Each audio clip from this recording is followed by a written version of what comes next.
This is Charles, This is Emmanuel. and you are listening to Blight makes right. the original Legion of Everblight podcast. And man, are we going to talk about way more than just Everblight today? We've got a lot to go over. How you doing, man? Yeah, I'm good. It feels good to be back. We've been cranking them out lately. Um, this week I'm podcasting from a hotel room in Sacramento, California. And I'm podcasting from my new place. Got all moved in, got stuff set up. You can see, well, I think if you're watching Skype, I'm not sure it'll be quite in frame, but the Legion of Everblight banner's up in my upper right corner. But I got a new shelf of goodies and stuff behind me. I want to put more cool shit on there. I actually feel look at I need a little more Marvel stuff up there too. Got a little Winter Soldier over here. Got the big But old Groot. yeah. Um yeah, I had painted that Groot like a miniature, specifically so Gamora could carry him around. But I'm considering wearing Star-Lord to my Halloween at work, right? I was hmm like, I've never worn Star-Lord to work. And so I was thinking the sort of stuff that people really like ends up like being Groot. Like all the hardcore leatherworking, people are like, meh. I'm like, oh, Groot. Yep, Yeah. definitely. So We are Groot. all right. Well, yeah. Speaking of Groot, we are going to talk about Groot's kind of circle-y. I suppose we're kind of talking about circle, but we're going to talk about like the whole kind of national scene and how you should be evaluating your faction and what sort of evolutions your lists should take on going into this next year. Because really, there's Warfare Weekend, right? We've got that coming up pretty soon, which I will be at.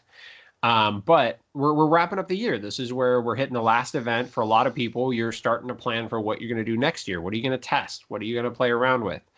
Um, this particular episode, we're going to talk a lot about kind of how you should be evaluating. Because right now, obviously, we don't have all the answers. Nobody knows exactly what the meta is going to shape up to, like how the scene is going to look going into next year. It's really hard to tell, but I think there's some really important evaluating that everyone should do. So let's kind of first cover what it means when we say like the national scene.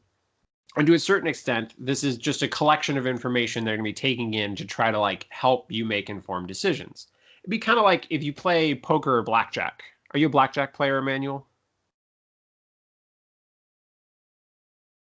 No, No, not at no. all. I much prefer poker. Okay. Well, poker, blackjack, but either way, you're familiar with counting cards, Yes, right? very Like much. you understand this concept. Um, Which is why I don't play blackjack. yeah. But really the idea is you're trying to take like you go, okay, well, this is the whole picture of information, and you're trying to keep track of what's going to be available, right? Like you're trying to hmm figure out how many tens are still left in the deck. And so that's kind of what you're doing when you're trying to like look at the national scene. Like what are the factions most likely to be played? Like Menoth. Menoth is going to get played a lot, right? Like you think that I would say that's a fair assessment, right? There's strong Menoth players are probably going to be playing their Menoth because they're real good right now. I don't disagree. They've got new releases that are good. They've got strong themes that are worth playing. They've got a lot of great players that back it up. And there's also a lot to be said that, in my opinion, there's a lot of anti-meta tech and other things that people want to play right now. So they're both meta and anti-meta. Gotcha. But obviously, like I would say, Grimkin are going to be a big part of the national scene at this hmm point. Circle, even though they're kind of on the decline as far as to their impact, they're still going to be a big part of it. Um, Especially, there's going to be a lot of players that are not going to be thinking about the scene the way that we're going to be talking about on the show. And so what'll happen is a lot of people will default to list standards and will play going into a next year. Like I remember at TempleCon every year, it used to be, I slowly figured out Crix was always huge. Like really classic, normal Crix lists were huge at TempleCon every year. And I think it's because when you're coming into a new year, and obviously scenario packets were changing just before TempleCon in prior years, people would kind of go, well, we haven't had a time to see the scene evolve, and so people would go back to the basics, right? And so one of the things you can keep in mind is classic good lists like Iona Tharn or Zaltu Exalted. These sort of things, people are going to go, well, this has been really good and it was never really solved. So let's just come back and like go in with a punch, go in with stuff we know that works. Things you've also put the reps in with through the year that you knew delivered consistently. Exactly. But so kind of in the same way that you'd count cards, if you're trying to examine a scene and maybe you're thinking about which high-end players are going to be there, or this could totally be you just looking at your local scene, right? Like you're looking at who shows up to your store, like what factions do they play, what sort of list do you think they're going to play right now, and you want to be bringing in all that information. Same as like if you were counting cards or something like that, where you're just trying to like get a feel for what you think you're potentially going to have to face. And that's what we initially mean just by like, hey, this is the national scene. Mm-hmm. Do you have anything you want to throw in on that? Well, I think that when it comes to evaluating the national scene too, I touched on it a little bit when we talked about Minoth, like new releases, obviously CIDs, things that are going to push the game forward. When people want to play on the cutting edge to make sure that there's some dark horse element to things that people aren't practiced into, you'll see a lot of that. So we are getting a recent CID here at the end of the year. We're going to go through a convergence CID. We're going to get a whole new cross-faction element with Crix and convergence being smashed together. And that'll affect the next year's meta because we don't know how that's going to evolve. We know that there's going to be new stuff that we haven't had a chance to play into come right around, say, Las Vegas Open, when people have had a chance to see the CIDs out and develop their strategies and get ready to play it. So keeping an eye towards new releases will usually at least tip your hat towards what the most popular thing's going to be because people want to play the new hotness. Whether you have 10 armies or one army, those new releases tend to be either driving people into the game and they're playing for the first time with the new stuff that pulled them in, or they're cross-factioning into their first time new second faction.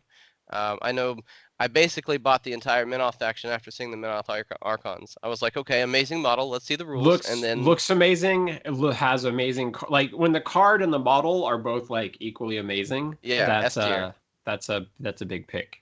I was like, buy the whole faction. And there are a lot of other players that do that too. So if you keep an eye on that, you can predict some of the trends within the scene, even locally, right? So you know that some of your players there will have some of those factions. And if you see a release drop, you can expect some of those guys to go back to the new things that they want to play.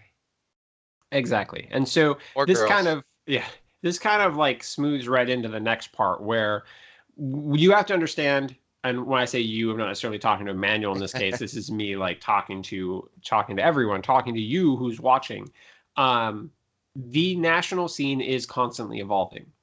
And you have to accept, even if you still see similar things at the top, you've got to realize that it is evolving. Like a good example of this is, so Iona gets a small nerf, and that's probably part of it, right? She loses, was it Phantasm was the spell that said, I think so. the decreased range targeting one of the units. But either way, and the Lord of the Feast nerf, right? And so this pushed it, but to a certain extent, people were already starting to shift away from Iona because people were getting really practiced into her. And then that's where, like, say, the Baldur 1 Tharn list started popping up. Where if you're really looking at it on a like a macro level, like obviously Circle is still good, but you need to look at it on a small level and realize there are still evolutions in there. Planning for Iona is not the same thing as planning for Baldur 1. There are similarities, and maybe for some factions, the two casters really don't make a difference for you, but how you want to approach that faction is going to evolve. And their strengths and weaknesses are also evolving. I think that's a great example, Charles. Yeah. Well, you talk about the Iona to Baldur transition, right? And Iona is very damage centric. She's a push caster. She's hard, aggressive attrition, and allows the army to be sturdy. And Baldur's very different than that. While he can do some of those things, he's much more defensive. He's got rock wall. His feat by itself has to be played around and planned for. And it's if you go into it expecting the slug out fight you'd get with Iona, and suddenly don't have a plan for Baldur's feat, or get caught unaware of with like a bunch of non-Pathfinder guys suddenly that can't move in his feat area and they just die as victims, you didn't understand the evolution that was going on there. And so I think it's key to pay attention to those differences. Exactly. So, but what I want to move to is the whole scene has really heavily been dictated by CID in prior years. And a lot of Mm-hmm. the shifting that we've seen and all that evolution and that shifting of the national scene is have been heavily, heavily impacted by the CID. And it's not that players weren't innovating, it's that there was enough releases coming out at a pace where the evolutions and the changes and the shifts and the the innovations that players were doing were not as impactful as the CID shifts because there was just so many of them and they were happening basically every month that the noticeable differences were things like what we've been talking about right now. But we are now hitting a point where obviously CID has slowed down and it is going to probably continue to slow. And this is really a point where players need to step back and not wait for CID shifts to be solving the problems. So we are going to make some Mark II references in this to give some better examples because Mark II, what you get like a couple nerfs a year, like, Mm-hmm. and honestly, a lot of new releases were not good. And so there would be very minimal change when like a new book would come out. You'd have like, oh well, that was the Morvana 2 of this book, and most of the rest of the book didn't matter. But Morvana 2 shakes everything up, something Mm-hmm. like that. Um, so one of the things that just trying to get players to realize it can be hard to see, and some of these changes are happen on a very small level. They can be a very subtle decision, like just shifting what goes into a list. Um, say Legion, perhaps like at the moment, like one of the natural progressions of my list. And I'm playing a little less Warmongers than I was playing a while ago. I think how things are changing in the game. Say like Baldur is a really good example where I'm looking at my flying models and their value has gone up in my mind because there are more situations where there's more need for Pathfinder in general, but flight specifically helps counter things like Baldur's Feet, whereas just a unit with Pathfinder wouldn't, be able to deal with that.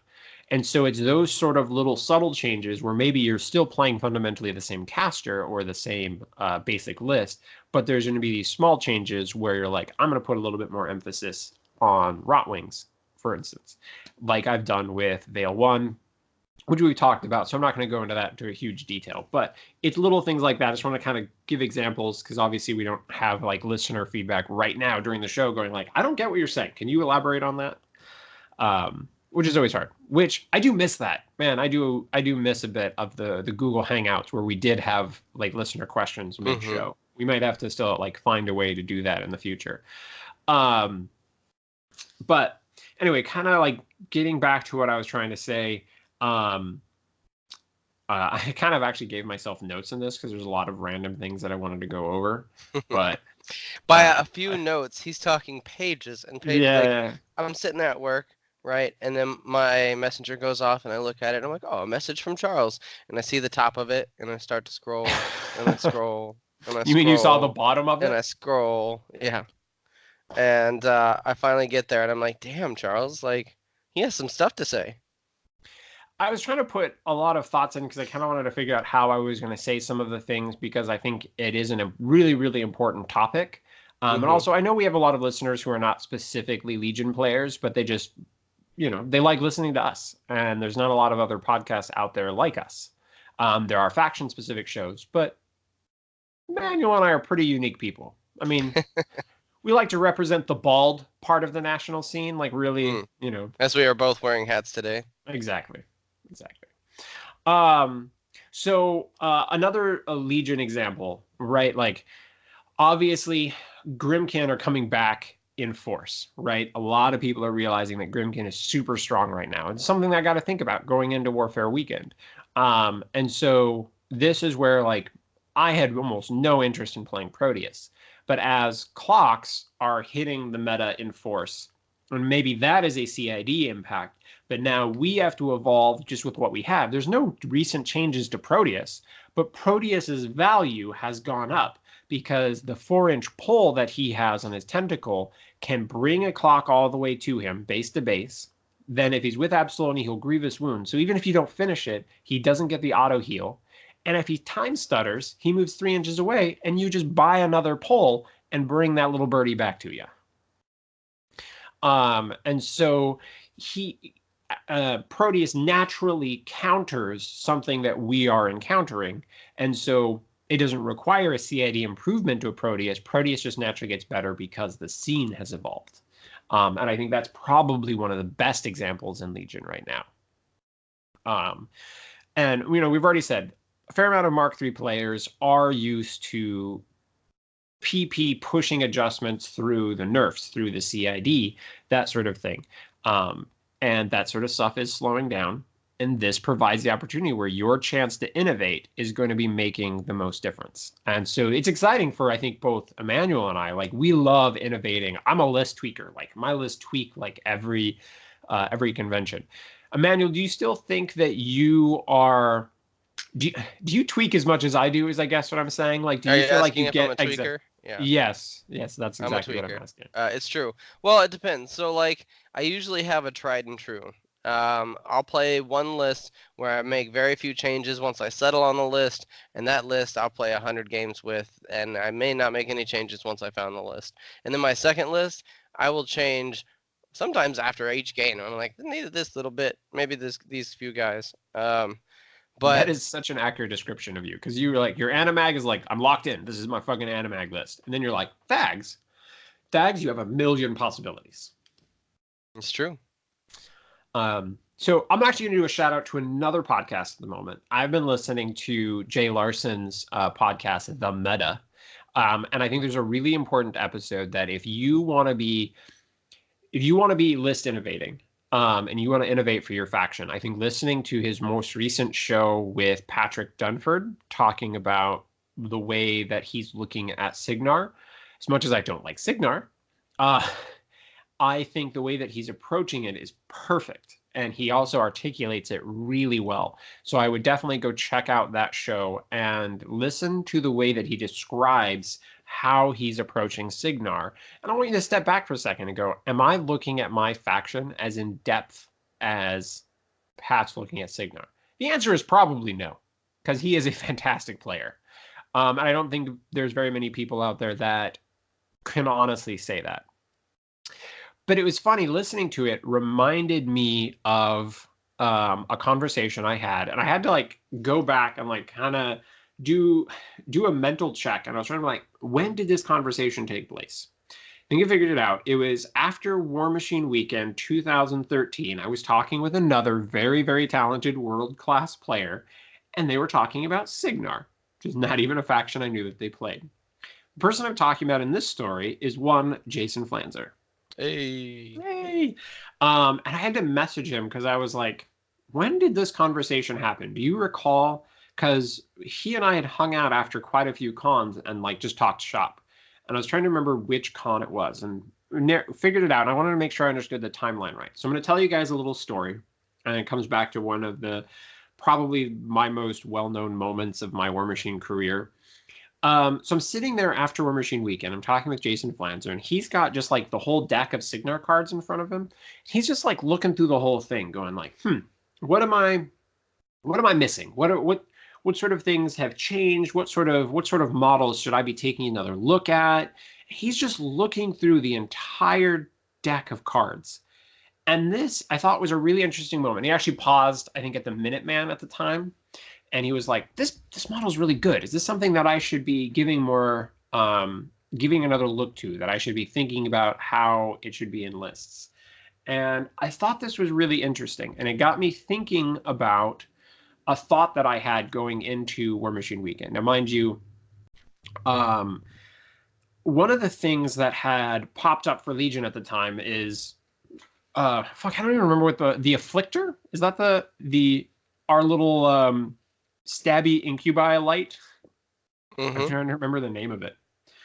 But man, was that little guy all the rage when he came out. It was the same points as a Rake, which obviously it's cheaper than a Rake now. But at the time, he was the same amount of points as the Rake, and he was still reach. He was a little bit slower, speed 6 versus speed 7, but he had flight, and he could then like make an incubi, which obviously he still does that now. And so that little guy started hitting lists. Yeah, Afflictor. Afflictor, yeah. It was a Um, Afflictor. so I had put a couple of afflictors in lists, and I was playing against a Merc player. And what had happened was, I was like, I don't want all my shit to get dragged across the table by this goddamn galleon. And so I put afflictors kind of in front of my grouping of heavies. And then the galleon just fucking shot the afflictors off the table, no problem, and then pulled shit in anyway. Yep. And I was thinking about this, and I was like, if that had been a rake, this wouldn't have been a problem at all. That rake is stealth, so none of those shots even have a chance to kill And even it. if they gave him like eyeless sight or something to get through the stealth, his high defense is a thing. Yeah. No, mind you, at the time you couldn't really give him you couldn't give a galleon eyeless sight. But obviously that is a thing now. But I just mean at the time this was just a thought that was crossing my mind. But the group think at that point was fucking rakes are gone. You only run if you want the light, you're running the afflictor. Right? That was the thought process. Now, I didn't end up kind of implementing this going into that War Machine weekend, because that War Machine weekend I was playing in the LCQ, and that was the last year where the LCQ didn't use clocks. It was using stopwatches, and you were playing in timed turns instead, which I had very little experience with. And I didn't want to be inputting my idea into that particular format. I didn't think it worked. So I'm pretty sure I played Veil 2 and Saren in that one. But after this conversation with Flanzer, it had inspired me that maybe I was thinking the right direction. I was going against groupthink, and I was trying to do a change that I thought was right for the meta, even though I was going back to something that there's no changes to this model. It had always been good. It was something that we had viewed and used in lists before. It was common for Saren to have a rake. It was not that uncommon for like an Absolonia list to have a rake. So now we go into the off season, basically right about where we are now. Warfare weekends in a couple weeks. This is only a couple week different timeline wise as to where we're at in the year versus where we are now. After this, I started practicing, and I changed my Veil 1 list to generally run 2 rakes. And the concept here is just how the rake effectively trades with things, utilizing its extremely high defense for the model and its ability with reach. Because a lot of time, if you send a heavy in to kill infantry, like the heavy is going to roughly take up about the same amount of space as the light would. And so the light is probably going to be able to kill as many troops as that heavy, but now I have 2 of them. And it makes it harder for people to piece trade into it. So going into TempleCon 2014, I was playing rakes in both of my lists, and that is when I won the TempleCon Iron Gauntlet qualifier. And the rake was the defining piece that won me my final game. Leaping and then knocking down Denegra. So this is not meant just as like a hey brag. Like wait. I don't think you can just skip over that assassination, because that whole game was a thing. And yeah, it was you were my cheerleader the whole time. I was also live streaming and tweeting it to everybody, Yeah. so everybody else was cheering you on too that wasn't there. But I very distinctly remember you were playing into what, Denny 2? Yep. And the body of soul scoop assassination shit was real heavy then. I think he was playing like double heavies. He had like Deathjack in there. I think it was Nightmare in there. His version of the list. So it's funny, if you had talked to me going into this event, I had said that my pairing of Veil 1, Veil 2 was great. The one thing that I had to worry about was facing Denegra 2 on Incursion. Mm-hmm. What was my finals game? Denegra 2 on Incursion. Because I was very worried about my mobility being screwed and then not being able to play on that scenario. And so I literally sat down like, I'm playing into the worst possible matchup. He was specifically playing a Denny 2 list designed to screw people over at Incursion with double statistic raiders. And the idea was that, that was it. They would run at you, tie up your shit, and then he would just feat and keep you out of the zones, and it would just be a quick, easy scenario win. Yep. Well, and he did it almost exactly that. He ran forward, he feeded, he put himself in a very exposed position to do so, and didn't realize that the rake could place on his leap. and that was huge because you were able to place at the right distance, and the we got it was one of the first uses of like real widgets and on like camera too. I remember I was real proud of that because we had to get so precise with that rake jump. Yeah. Because we had to like see like, well, I'm gonna do this leap. Let's before I move this model, let's make sure that we know Yeah. whether or not I'm in range to headbutt you after doing it. We determined that it was. But the point of that game was that I knew it was a bad situation for me, and so I was trying to utilize all of the guns to basically punish as much of his army as I could and see if I could make him do something risky. Um, and he did. Like he was actually going for an assassination play, not a scenario play, and trying to set himself up for it, and trying to make it seem to me like he accidentally did not go incorporeal. Um, but the overall point of the story is that my decision to play rakes completely changed that outcome of that event for me, and on a lot of ways, like was where I earned a lot of respect for how I could evaluate the meta, and the rakes were an absolutely right choice. But at the same time, I actually missed a larger thing that was happening at that point in the game. I was really happy with what I did, but there was actually there was a more important lesson that was me learned from this. This was kind of the beginning of realizing how much we were going to be impacted by lights in general. That the whole meta had evolved in such a way, the whole national scene had evolved so to the point that we really did not deal with lights very well. And this led to, and now mind you, these were model releases, and Synergy obviously helps a lot making lights great, but the whole meta started having problems with Vyros 2 light spam, having problems with Bradigus light spam, and then going on and having more problems with Kalandra's light spam. The things that people were playing just did not peace trade well into lights. Like you couldn't send in like you'd have to send in a heavy and kill a light warjack, and then those lights would kill your heavy, and it was not trading well. Well, and in all of those situations, the lights could trade up because they also contributed in different ways. So Virus's lights had extreme threat ranges.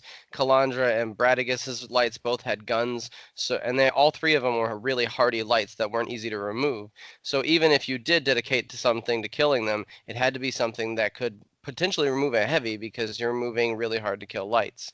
And then being able to shear off the front of your army, whether it's with dedicating a few extreme light threats or a couple guns, or making forest or a couple elemental guns, and then saying, all right, you still have to come and deal with all my lights.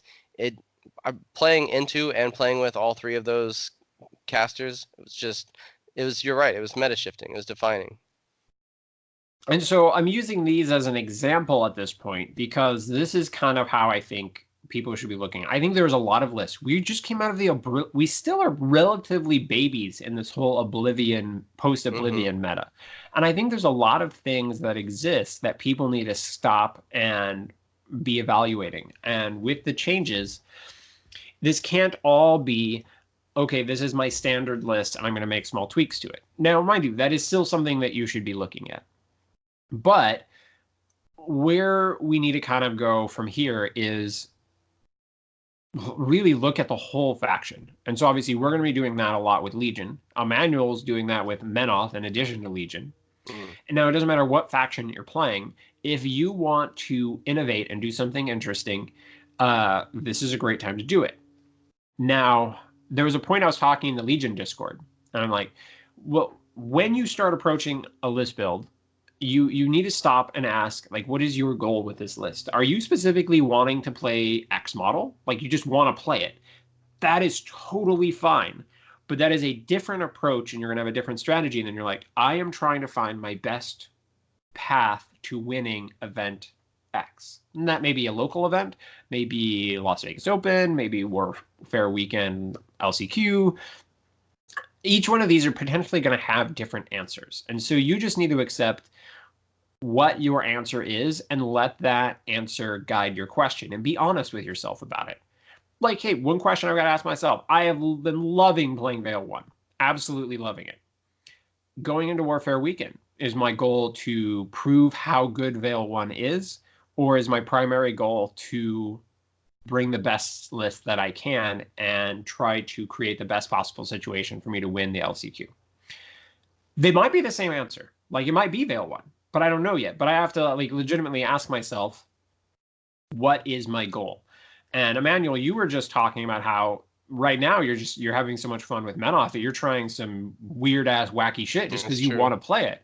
And you're being honest with yourself about that. You're like, I know that this may not necessarily be the best list, but I just want to play it. If it happens to end up being really good, great.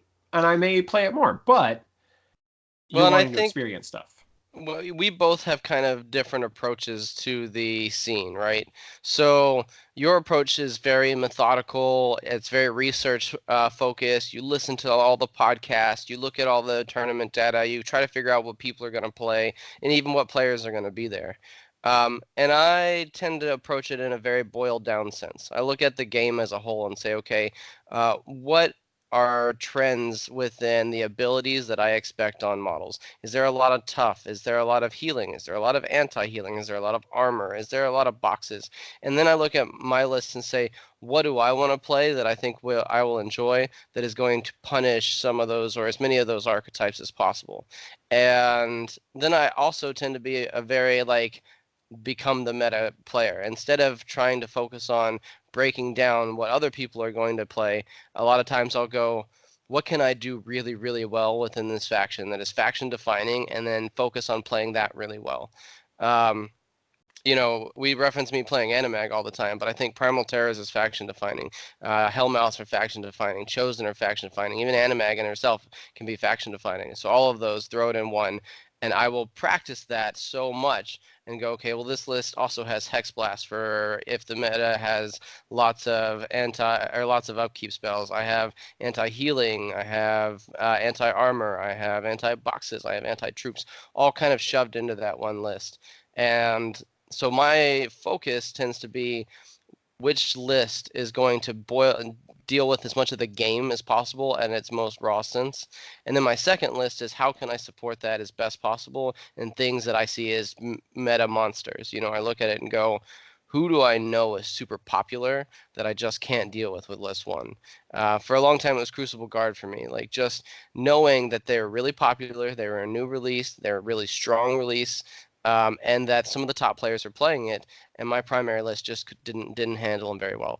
So list 2 was a constant tweaking, looking at the meta, looking at their casters. I bought the Crucible Guard deck in War Room just so I could sit there and go, how do I beat these guys? Like, what is it in their faction that I'm having problems with? Is it on that note, everyone should have every deck in War Room.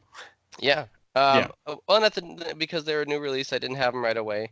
And when I was looking at it, I realized, okay, there are key models that if I can put models in my list to destroy those models, I will win these matchups. Like the battle engines, for example, like those double battle engines were just giving me fits. So I was like, all right, change my list so that I have models that don't care about the fire immunity, that can deal with its armor, its boxes, and its mobility. And I'll feel a lot better about my pairing and going into that. I think feeling comfortable has a lot to say about going into any scene because you can be the most prepared. It's that you were referencing Jay Larson's The Meta podcast, and you sent me a podcast specifically. You're like, listen to this, Emmanuel, and it had the winning WTC team, 3 of their team members on the podcast. Both and there's of the Menoth players. Both of the Menoth players. What? Yeah. They said something that I thought really stood out to me, and it validated my own personal approach. I was like, oh yeah, hey, I like you guys. They said in previous years going into the WTC, we had collected so much data, and we had tried to pour over that and have all these kind of meta matchups and how the breakdowns were plus and minuses of who was good into what. And we realized that the data was trash. And it was never right because we were over prepared. We looked at everything and we thought it through. And then we realized that players were what surprised us. So play good, win your matchups, and play what you feel you can play consistently. And that's huge because it doesn't matter what you go into. If you're bringing all the tools but haven't practiced with those tools, or you think you're way on top of the meta, but you don't know how to execute against the things that people have been practicing really well and consistently, then there's a problem. So I thought, that's what I'm going to do with Minoff. I'm going to brain dump everything I know. I'm going to look at the game as a whole, boil it down into its base, and say what list can I combat these with well, and also bring problems that I think people will have difficulty dealing with. Yeah, and I think there is two kind of like front approaches, and it comes back to the question and answer concept. You can build a list and just go, I have found what I think is a really solid, strong list that isn't necessarily designed to counter anything specific, but it is just a really solid list that isn't really being played, and people are not fully prepared to face it. And so you may just decide to play that, and that is a question list, right? You're basically asking your opponent, are you prepared to deal with this? You don't have as much practice against this particular caster in this particular list. Are you able to, in a timed format, adapt and deal with my list that you don't have practice against when I do have practice against your list? Who's going to come out on top of this? Mm-hmm. So there's that round. And then there's also the kind of the flip side, like I'm going to either change one of my existing lists or I'm going to make a new list that specifically has counters to counter the sort of things that I'm expecting to see that gives me the right tools to deal with those situations. And this is an answer list where it's not that I'm trying to create some sort of like just really, really synergistic list. I want to have the tools to pick apart the list that I expect to see, and I may play it differently each way.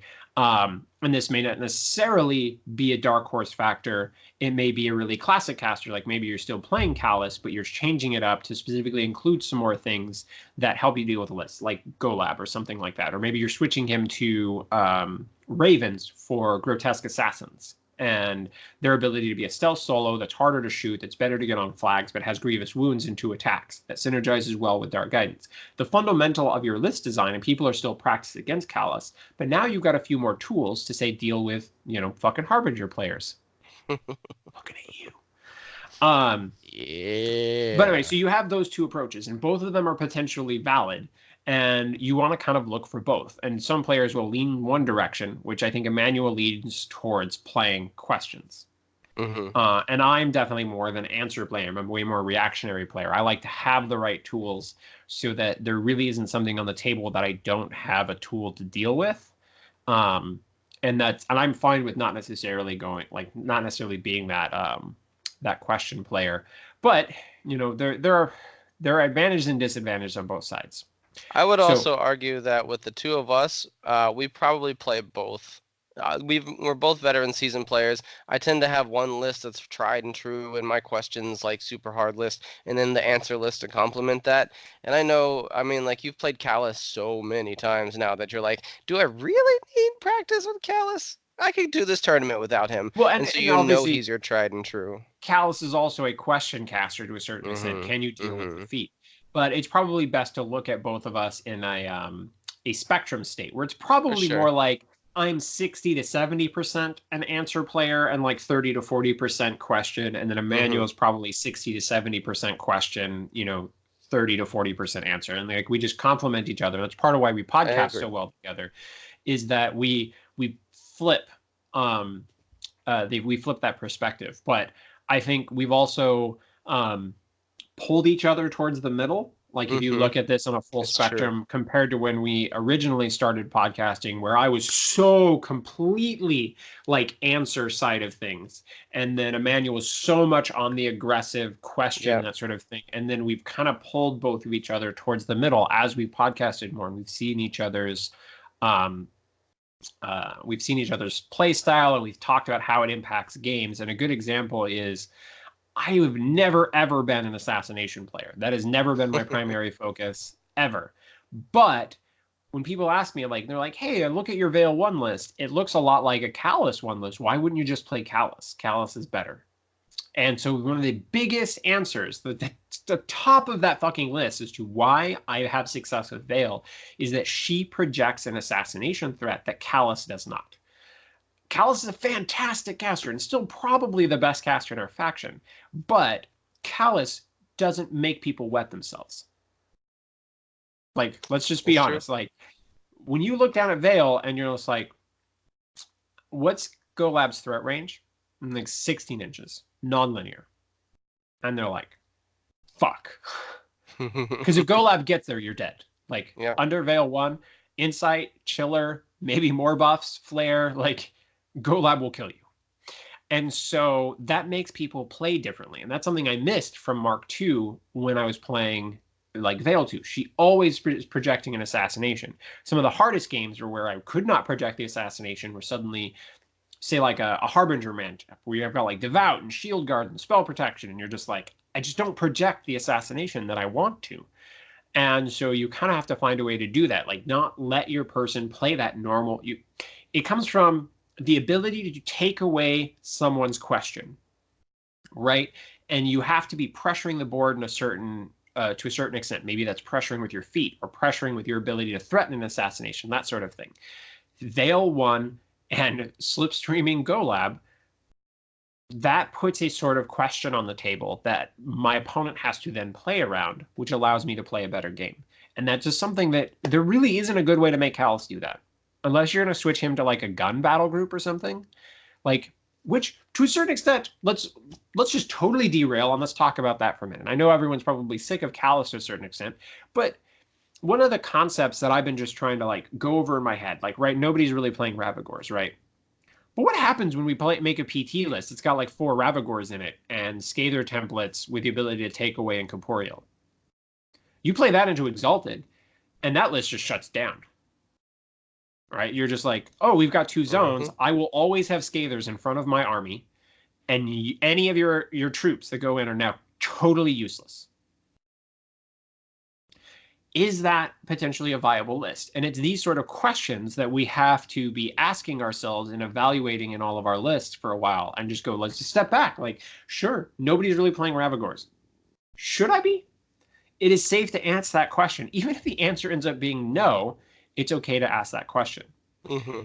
Has there been anything, I know you've been talking about Menoth a fair amount, but let's go back to Legion for a second. Has there been anything where you're like, should I be, like, this does seem like it potentially could have a spot. Has there been anything where you're like, maybe I do need to be looking at this? You know, the one thing that I'm always looking at in Legion that I'm trying to figure out where its spot is, and sometimes I find great spot, are minion models. Because I feel like our pantheon of models is pretty strong on what we know is cost efficient versus not cost efficient.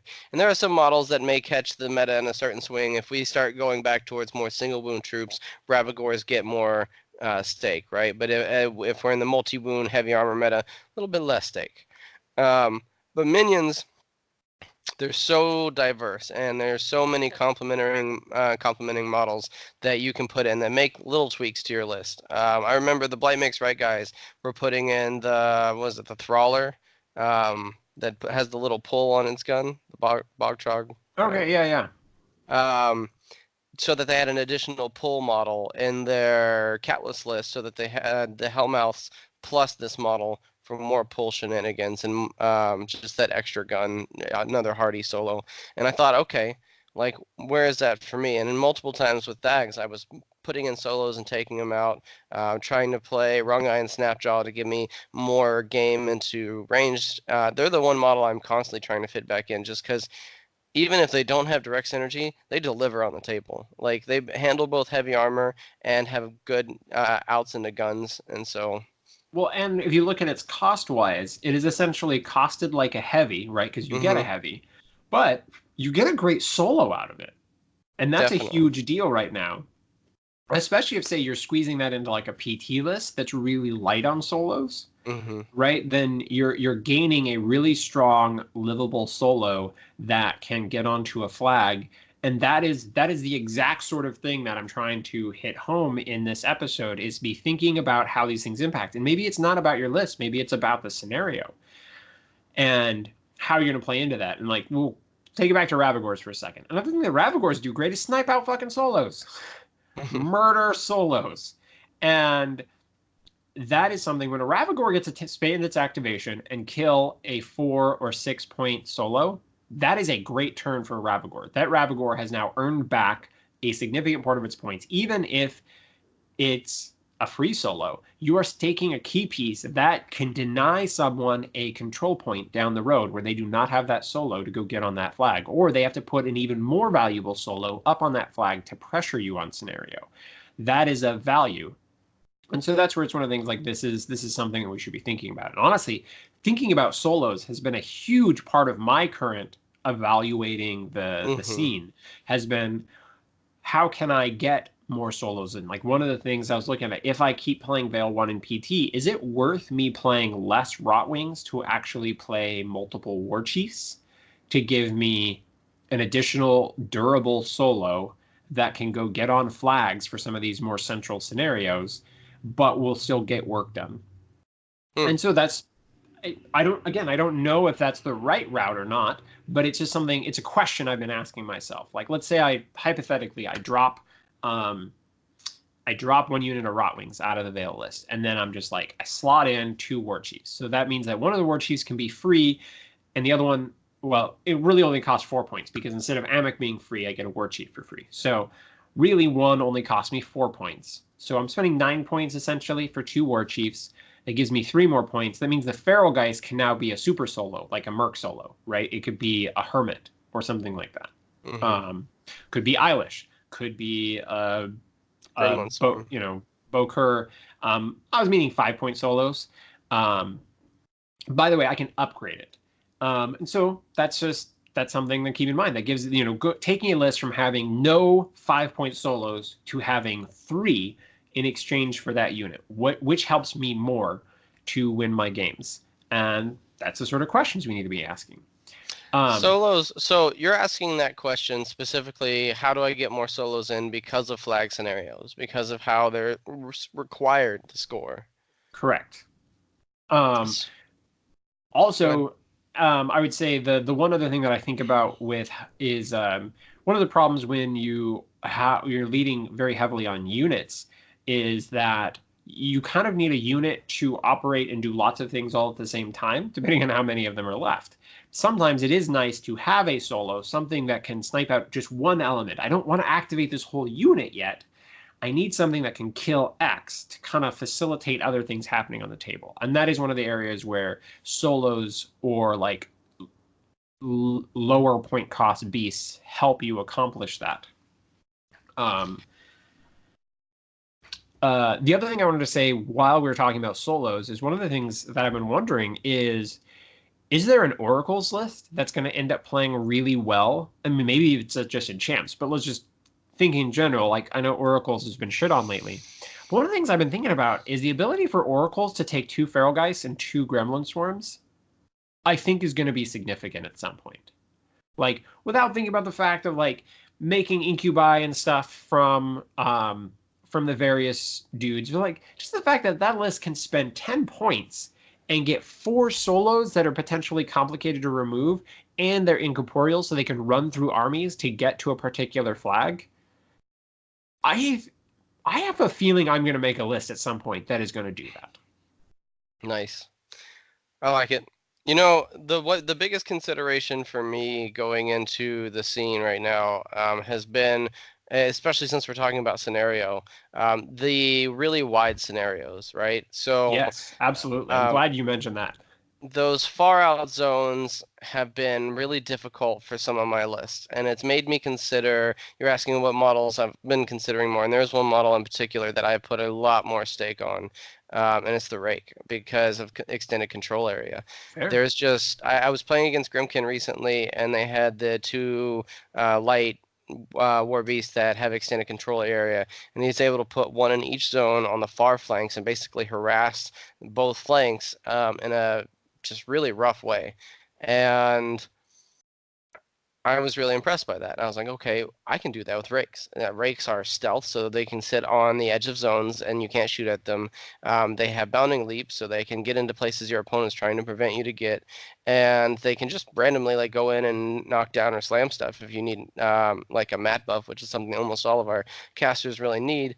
And then extended control area. I don't have to be standing super close to those zones to be where I need to score. And so I like everything about the rake right now for that. And it's also a good solo hunter. You're talking about like going and killing solos point for point, like the rake being like, okay, I can go over, get really deep, kill the solo you have on your flag, and if you didn't plan on me getting my rake back there, it's relatively safe. With stealth and high defense, you didn't plan for it properly. Now that rake can harass their flag forever. Well, also, it's funny that we've kind of like we started this off with like, hey, rakes. Now we're kind of like, are rakes something we should be playing now? Um, and that, I mean, I think that's a fair question. I totally forgot about this really spread out scenarios. And that is something that I think we should be thinking about. And like, how are you going to address that? And maybe that is your Absolonia list has shepherds in it to help Mhm. you force something outside of your normal control area, um, to keep you effective in that sense. But it could also be rakes, right? And one of the things that we were talking about earlier is that it's really hard to effectively peace trade into lights at certain Mhm. points in time. Maybe less so now because there's a lot more cheaper war beasts and such. Like we have things like Nerefs and Clocks and Archidons that are a lot more cost effective, and they serve this kind of medium ground where they're like a very inexpensive heavy. They're only a little bit more expensive than most lights. And so that's not as bad, but it's still really easy for something to blow an activation on a rake, right? If you've got one initial, let's say an Archidon, right? They're Mhm. they're Mat 6. And honestly, Scorn does not have that many ways to buff Mat. That is not their strongest suit. They have a lot of ways to buff damage. Buffing Mat can be hit or miss depending on the caster. So just say you're like, okay, well my Archidon's going to go in on this rake. I'm going to boost a hit. So now I need a 9, right? If you miss that 9, there is a reasonable chance that that Archidon does not kill the rake. And so what's the chances of missing a 9? Something like approximately 30-ish%. Like I don't know off the top of my head, and it doesn't necessarily matter the exact percent, but that's like a 30% chance that this heavy wastes its fucking activation. And Mhm. mind you, it's probably a little less. It's probably more like 25% because that second initial, if you happen to like spike damage or something, like not a second initial, let's say it buys an attack, um, and then it boosts damage or like throws him or whatever, like shit can still happen. But my point is when you have something that's a high defense like a rake, and someone goes in and they boost a hit, if they miss that, that that fucks things up. And so usually what happened when I was running 2 rakes is that one would probably get murdered, but it would usually be like heavy or they would overcommit something to get rid of that rake, and then I would have a lot of juicy targets after they killed the rake. But then the other rake probably lived, where they would send shit in at it that were worth more than it, and then they would fail to kill it. And oh man, is that demoralizing for an opponent. Oh, I loved every time someone sent in like a Stormclad or something, or like a Phoenix or something onto a rake, and they're like, boost a hit, miss. Well, fuck. I just assigned focus to this thing, and now it's not even going to kill Rake. And I'm going to lose it for this. People are not happy with that. The two casters I've been considering with rakes a lot when flipping through War Room. The first being Fayana. I think she just offers them a lot. She makes them viable assassins. Her feat can affect them wherever the fuck and make them really hard and difficult to remove. She loves stealth stuff. I think she's getting a lot of steam as far as a good alternate list or a meta list within Legion. And the other caster being Vale. Vale 1 specifically, because they can go way deep. They can get behind your opponent's army, especially with her feet and basic. I mean, how big is the control area? Like 32 inches or something? Yeah, well, Yeah. yeah, so it's 16, so yeah, it's 32. So you're like, all right, turn 1, my rake beelines up the flank. Turn 2, my rake beelines up the flank, and then I feet move it.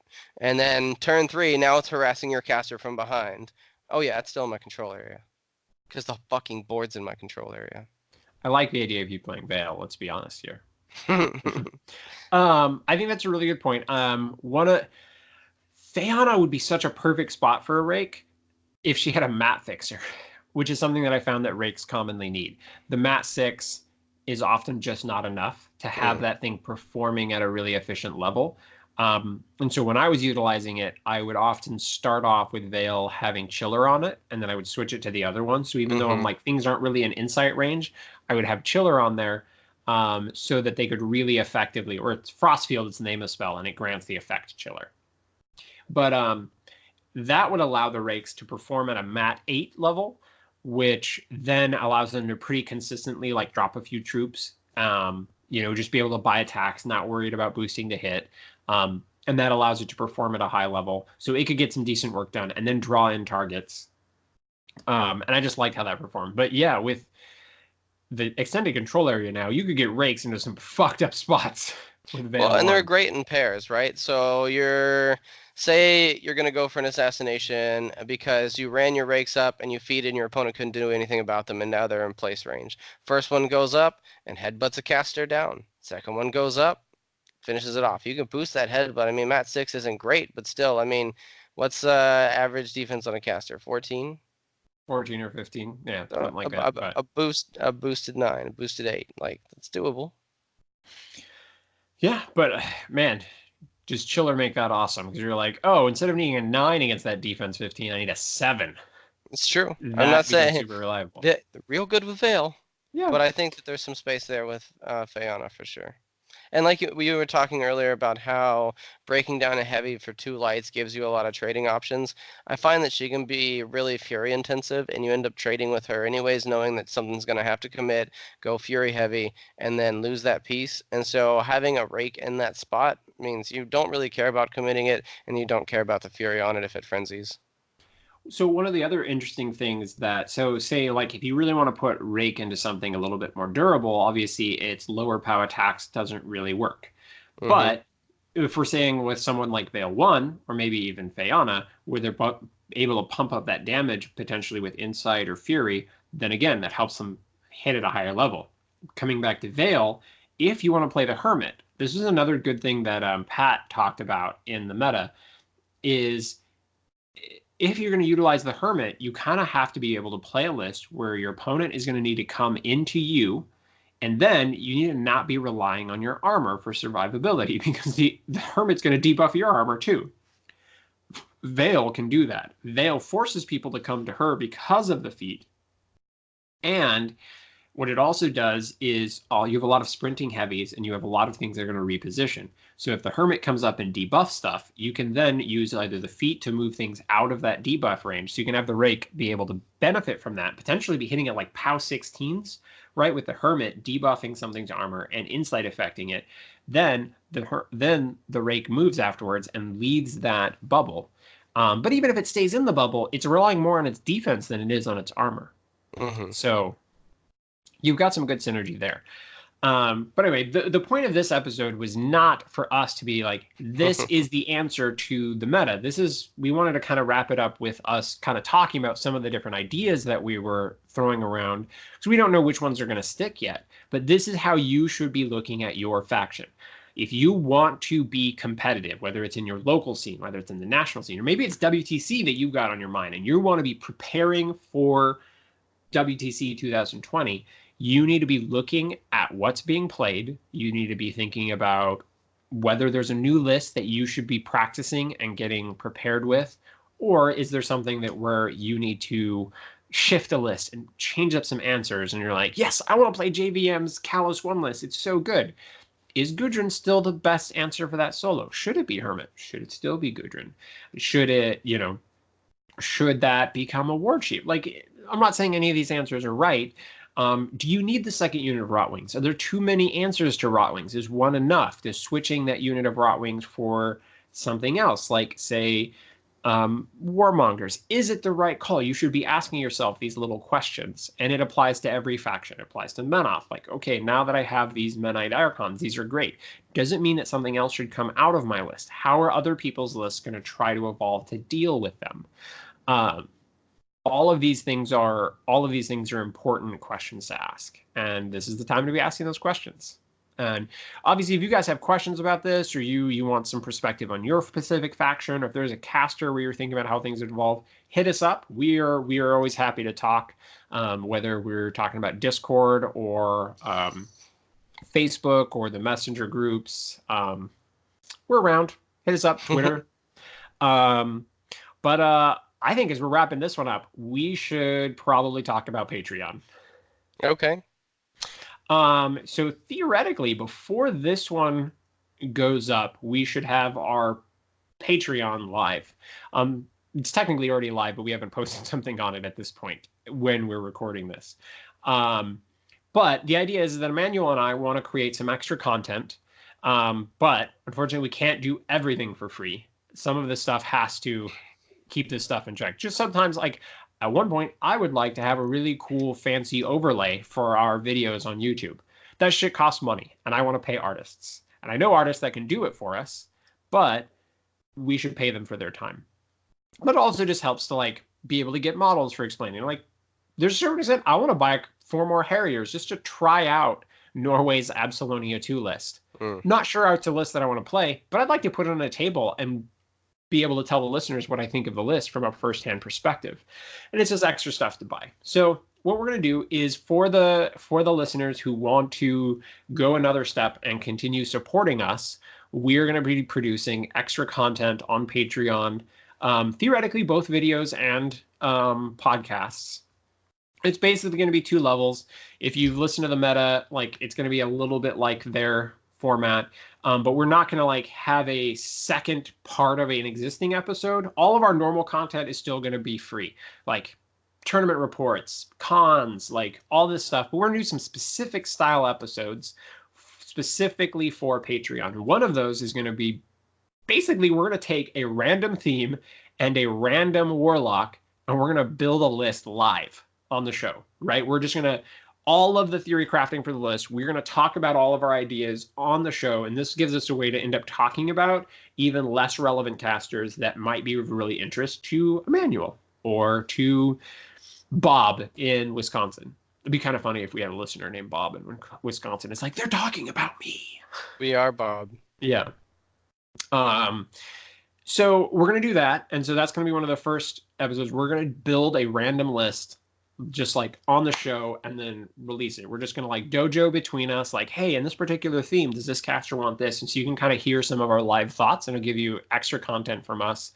But we're also going to do Q&A episodes where the Patreon supporters are going to be able to submit questions on our Discord for us to ask each other. So in the Discord, you're going to be able to submit a question like, this question is for Emmanuel. Maybe you want to know, how has building Menoth lists affected your Legion list building? Maybe that's your question. So then I will ask Emmanuel that question on that show, and we're going to go back and forth asking each other the listeners' questions.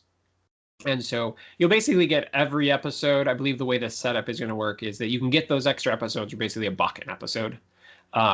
But then if you want to do $2 an episode, that's where you're going to have additional access to our Discord. Everyone will get access to our Discord that's on Patreon, but then specifically being able to submit questions and potentially decide some of those episode topics. Like, we're going to have ways for the Patreon backers to either pick a theme or pick a caster, or maybe even pick both, and we will do that episode live based on those backer suggestions. So I'm really excited about this. I know Emmanuel's really excited about this. And, it gives us an excuse to record more, right? Definitely. All right. Well, listeners, I'd love to hear your feedback on this particular episode because I was really excited to record it. We're talking very abstract and very conceptually, that's I think the right term.